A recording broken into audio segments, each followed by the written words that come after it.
मैं भारत को भारतीयता की मान्यता के आधार पर फिर से खड़ा करना चाहता हूं, उस काम में लगा हूं। आपके स्वयं पाक घर में एक बहुत अच्छी औषधि, बहुत ही अच्छी, उसका नाम है दूधी भोपड़ा। ये जो दूधी भोपड़ा है ये अद्भुत है। इसकी भाजी आप खाते हैं रोज, बहुत अच्छा है, तरकारी खाते हैं, बहुत अच्छा है, लेकिन अगर इसका रस पिए दूधी भोपड़े का तो आपके शरीर की 15 बीमारियों को अकेला दूधी भोपड़े का रस ठीक कर देता है। सबसे खराब बीमारी जिसको हृदय घात आप सब समझते हैं, हृदय घात, हार्ट अटैक, कार्डियक अरेस्ट जिनको भी हुए या हुआ है या होने की शक्यता है, उन सब की सबसे अच्छी औषध है दूधी भोपड़ा। दूधी भोपड़े का रस। क्या करना है? दूधी भोपड़े को काटना छोटा छोटा पीस, फिर चटनी बनाना, फिर उसको कपड़े में निचोड़ के रस निकालना, नहीं तो मिक्सर में सीधे छोटे पीस काट के रस निकल सकता है। अब ये जो दूधी भोपड़े का रस है, इसमें थोड़ा कोथिमीर का रस मिला, 1 गिलास दूधी भोपड़े के रस में आधा चम्मच कोथिमीर का रस, फिर इसी में आधा चम्मच पुदीने का रस मिला, पुदीना, फिर इसमें आधा चम्मच आल का रस मिलाना, अदरक, थोड़ा इसमें तुलसी का रस भी मिला सकते हैं, आधा चम्मच, और ये सब मिला के जो रस तैयार हुआ इसको सुबह सुबह पीना। तो इससे क्या क्या ठीक होने वाला है? हृदय घात कितना भी खराब स्थिति का हो, 3 महीने अगर किसी ने सतत ये पी लिया, उसको जिंदगी में दोबारा हृदय घात कभी नहीं होगा। और डॉक्टर अभी कहता है आपको कि ऑपरेशन करा लो, कल करा लो, नहीं तो परसों आपको हार्ट अटैक आ जाएगा, आप डॉक्टर को नमस्ते करके घर आ जाइए और उसी दिन से दूधी भोपड़े का रस पीना शुरू कर दीजिए। 3 दिन भी अगर पी लिया तो मेरी गारंटी है कि अगले 30 साल हार्ट अटैक नहीं आएगा, कभी भी नहीं आएगा। तो हृदय घात की सभी बीमारियों में सबसे अच्छी औषध है दूधी भोपड़े का रस। कभी कभी डॉक्टर आपको यह कहता है कि आपके हृदय में ब्लॉकेज है, आर्टरीज आपकी ब्लॉक हो गई है, 90% ब्लॉक हो गई, 2 आर्टरीज, फिर बोलेगा एक तीसरी वाली 70% ब्लॉक हो गई, तो भी डॉक्टर को नमस्ते करके घर आ जाए। वो तो बोलेगा अभी ऑपरेशन करा लो, नहीं तो कभी भी मर जाओगे। तो डॉक्टर को कहना कि जीना मरना सब ईश्वर के हाथ में है, आपको नमस्ते, आपने हमको सुझाव दिया, धन्यवाद। घर आके दूधी भोपड़े का रस चालू कर दो, दोबारा उस डॉक्टर के पास जाने की गरज ही नहीं पड़ेगी। हृदय की सभी बीमारियों में सबसे अच्छी औषध है दूधी भोपड़ा।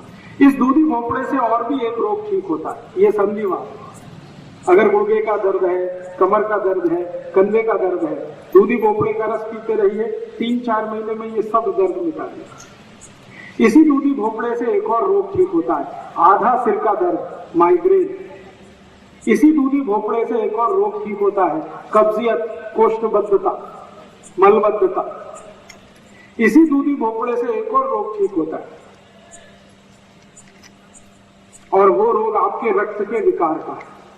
रक्त में कई बार एसिडिटी बढ़ जाती है, रक्त में एसिडिटी आ जाती है, ज्यादातर एसिडिटी पेट में होती है, लेकिन कई बार रक्त में आ जाती है, और रक्त की एसिडिटी सबसे खराब होती है। इतने खतरनाक रोग आते हैं कि जिसको ठीक कोई ना कर पाए। सोराइसिस हो सकता है, इचियोसिस हो सकता है, एक्जिमा हो सकता है। इन सभी रोगों में आधारभूत औषधि है दूधी भोपड़े का रस। अगर आपको ब्लड प्रेशर बहुत ऊंचा होता है, बहुत हाई है, दूधी भोपड़े का रस लेंगे, ब्लड प्रेशर नॉर्मल कर देता है।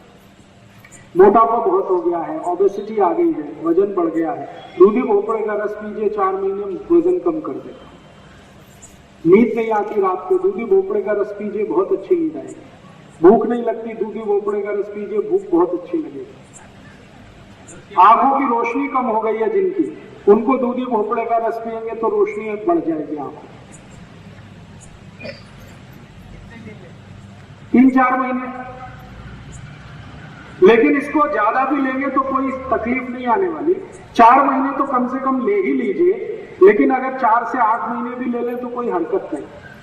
बार बार मिलेगी, घर में लगा लीजिए। दूधी भोपड़े का एक बीज आप लगाएंगे तो उस पर कम से कम 100 दूधी भोपड़े आएंगे, तो घर में लगा लीजिए। कितनी जगह में, छोटी सी जगह में हो जाती है, गमले में भी हो जाती है, कभी भी मिलेगी। जी हाँ, दूधी भोपड़े के रस से भी काम होगा, लेकिन परिजात में बहुत जल्दी होगा, इसमें थोड़ा देर होगा। 40 मिनट तक कुछ खा नहीं सकते। दूधी भोपड़े का रस लेने के बाद 40 मिनट तक कुछ खाना पीना नहीं, 40 मिनट बाद कुछ भी खा पी सकते। नहीं, बिल्कुल नहीं। मैंने बोला क्या नमक? मैंने बोला कोतमीर का रस, मैंने बोला पुदीने का रस, मैंने बोला आल का रस। मैंने कभी नहीं बोला इसमें नमक मिलाना। अगर मिलाना होता तो मैं बोलता। नमक मिलाया तो उसका सब ताकत खत्म हो गया। नमक नहीं मिला जी, नहीं मिला तो कोतमीर का चलेगा। कोतमीर का भी नहीं मिला तो तुलसी का रस तो कभी भी मिलेगा, उतना तो डाल ही दीजिए। आल का रस तो कभी भी मिलेगा, उतना तो डाल लीजिए, चलेगा। पत्ते डाल दीजिए, मिक्सर में जब पीस रहे हैं तो पत्ते सीधे ही डाल दीजिए तो भी चलेगा।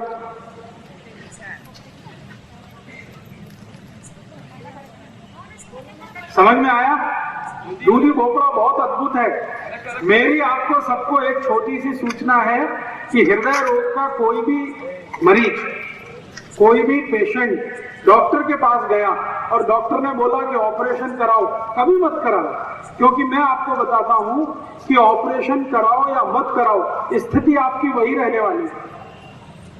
ऑपरेशन होने के बाद यही है कि 2-2.5 लाख रुपए डॉक्टर आपसे ले लेगा, गारंटी कुछ नहीं देगा, वो कहेगा अगले दिन भी हार्ट अटैक आ सकता है, तो क्या फायदा ऑपरेशन कराने का। और मैं आपको बताऊं, हृदय घात का ऑपरेशन करने वाले सब डॉक्टर अपना ऑपरेशन कभी नहीं कराते, वो खुद दूधी भोपड़े का रस पीते,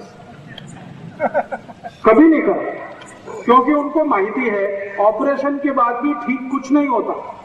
ऐसे मेरे पास बहुत पेशेंट हैं जिन्होंने ऑपरेशन कराया, एंजियोप्लास्टी कराया, बाईपास सर्जरी कराया, फिर से हार्ट अटैक आया और दोबारा पैसा नहीं था इसलिए ऑपरेशन नहीं करा पाए और दूधी भोपड़ा लेना शुरू किया और वो ठीक है।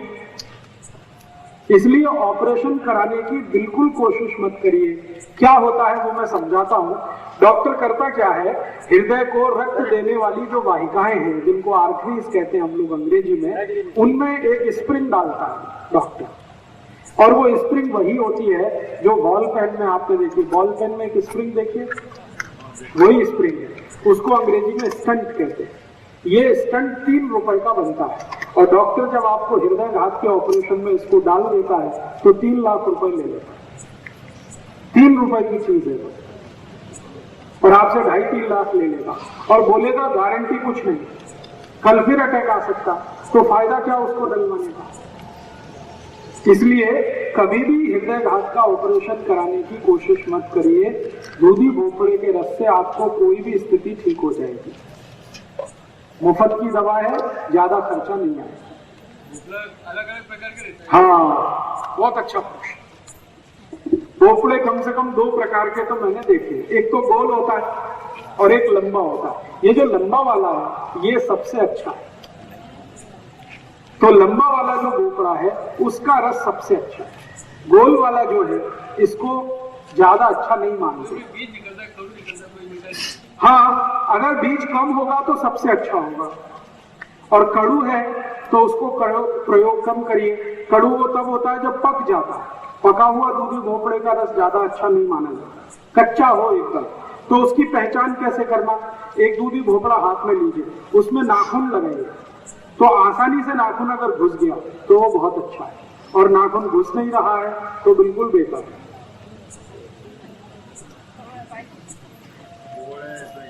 ठीक है, आगे चले। चलिए जी, निरोगी मानस भी इसका रस पी सकते, बहुत अच्छे से पी सकते। अगर निरोगी मानुष इसको पिएंगे तो क्या होगा, शरीर के अंदर जितनी भी टॉक्सिक वेस्ट को क्या कहना चाहिए, विजातीय द्रव या विजातीय तत्व जो शरीर के अंदर घुसे हुए हैं, जिसको जहर कहा जाता है, दूधी भोपड़े का रस इस पूरे जहर को पेशाब के रास्ते निकाल देता है।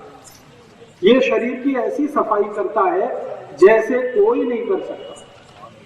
बहुत अच्छी सफाई करता है, रक्त की सफाई करता है, जॉइंट्स जितने भी हृदय के आसपास के वहां सफाई करता है, शरीर के जितने भी जॉइंट्स है वहां सफाई करता है, बहुत अच्छा सफाई करता है। जैसे किसी गाड़ी को ओवर हालिंग करते हैं ना, वैसे दूधी भोपड़ा शरीर के अंदर की ओवर हालिंग करते हैं। भाई इसको जरा बंद, हाँ पानी डाल के ना पिए तो अच्छा है, और अगर कोई मजबूरी है तो थोड़ा पानी डाल दीजिए, ज्यादा मत डालिए। इतना मत पानी डाल दीजिए कि भोपड़ा ना रहे, पानी ही रह जाए। थोड़ा सा मामूली उतना, जब आप उसको पीस रहे हैं तो थोड़ा पानी तो लगेगा, बिना पानी के पिसेगा नहीं, उतना पानी। तो एक बार लेने बाद में और बार-बार लेते, बार माने हर महीने में 30 दिन होते हैं, 30 दिन रोज सुबह 1 गिलास पी सकते हैं।